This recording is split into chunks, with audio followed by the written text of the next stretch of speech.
Okay, let's check some additional class tuning in phase 3. Apparently it was nerfed. Apparently efflorescence was a bit too strong. So the spell value, okay.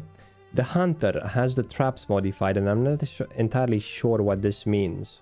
It says the cast time changed from none to instant cast. So I don't know exactly what the traps are receiving for hunters. Mage, the missile barrage, now it's going to be affected by frostbolt as well.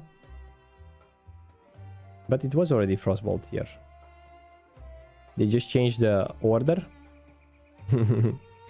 Paladin gets the engraved bracers improved Hammer of Wrath.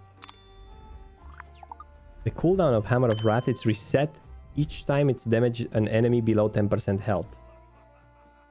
Oh wow, so Hammer of Wrath, you can use it below 20% like an execute, but the cooldown gets reset each time it's under 10%.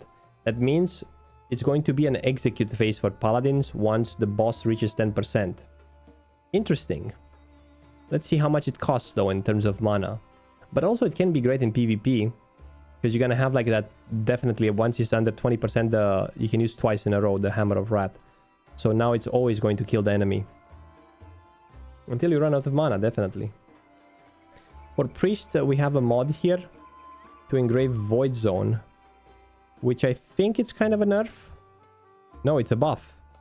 Another buff to Priests, mate. So summons a Void Zone that targets the area, deals shadow damage. So old was 16, now was 51 shadow damage. So it's a buff.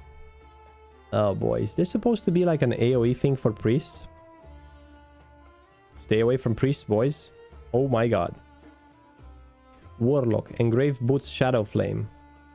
I think Shadow Flame gets buffed whenever it's green. Seems like they get buffed.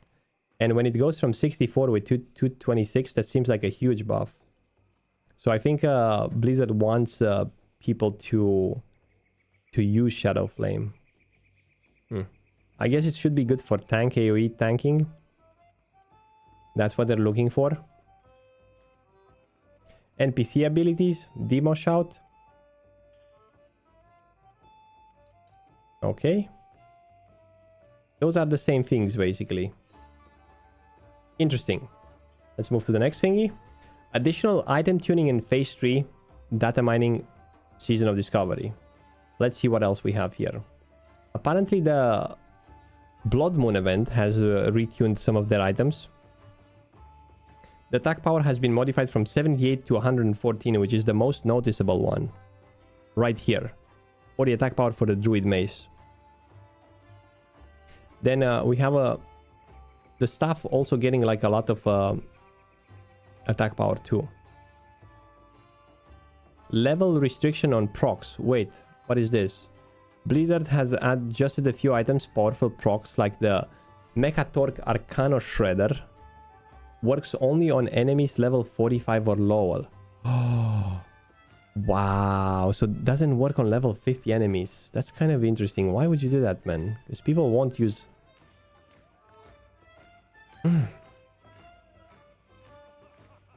While Serpent Slicer works on enemies level 55 or lower. Oh, wow.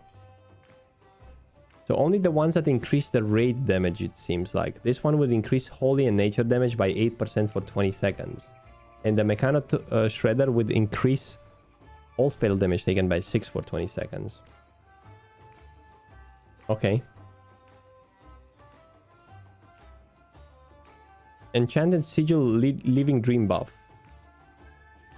So this is the new enchanting consumable, like the sigils we have. So it was modified from 30 to 50 increased damage. Wow. Man, 50 spell damage and 50 attack power. This is beast for Hunter. I'm not sure if I'm gonna go on my Hunter for engineering. I might go for enchanting, boys. Crafted Profession Shoulder duration. 10-second duration. Okay. Most of the things will have a 10-second duration. Okay, some nice changes here.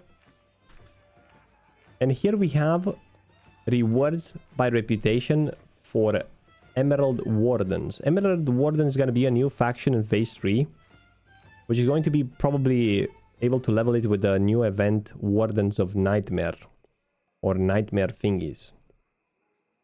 So we have Friendly Honors, Revered, and Exalted. Oh, there's... Here we go again, boys. Here we go again in the grind. So at Friendly, you're going to be able to get the Nightmare Siphon. Wow, really? You can get the trinket, which requires level 20, which restores 150 health and mana when you kill a target that gives experience or honor. This one for grinding, it's going to be Biz, boys. Specifically for some classes. Wow. Then we have the Anguish Dream for level 30, which increases the damage or healing of your next attack ability by 40 when you kill a target that gives experience or honor. You're going to be able to buy arrows. Look at that, boys. Green arrows with this faction. Then for the Honored, you're going to be able to get Catnip, which increases the attack speed by 50% for 30 seconds. This is for druids. An Emerald Ring. I'm not sure exactly what this one does. At Revered, we get Druid Weapon, Chest Pieces, and Sleep Effects. And at Exalted, we get Epic Trinket, man. Cooldown on the mana? There's no cooldown. This is like a 10 seconds cooldown. So every 10 mobs, you're going to be able to... So, you restore per minute 1000 HP and mana just by grinding. It's huge, man. So at Exalted, we get Epic Trinkets and Rings. I'm curious how those will look, though. Here we have the Cloth Armor. Those are the PvP sets. They're like the rank 6 sets. And they're available like the shoulders at Friendly. They're not as good as the ranking sets, but they're almost there. Sometimes I feel like they added too many things, to be honest. But yeah, those are basically the mini PvP sets. They're almost as good as the ranking ones, but not quite there. 80% of their quality. And you're gonna be able to get them at Honored, Friendly. Oh, there we go. We have the trinkets here. So one of the trinket is gonna be increases your melee and range attack power by 70 for 20 seconds and 10 stamina. And then we have the ring for we gotta need to get with the mage level up here. Your harmful spells have a chance to increase your spell damage by 66 for 10 seconds on a 5% chance. And also you're gonna have the healing trinket. So there's gonna be a melee trinket, a healing trinket, and interesting, a finger here for the casters. The ring is kind of great, and if it works with the AoE spells, that's gonna be a perma proc pretty much there. If you pull multiple mobs and it works with AoE spells. Anyway, guys, thank you very much for watching. Make sure to like the video, subscribe if you haven't so far, and see you at twitch.tv/frostadamus. Bye-bye!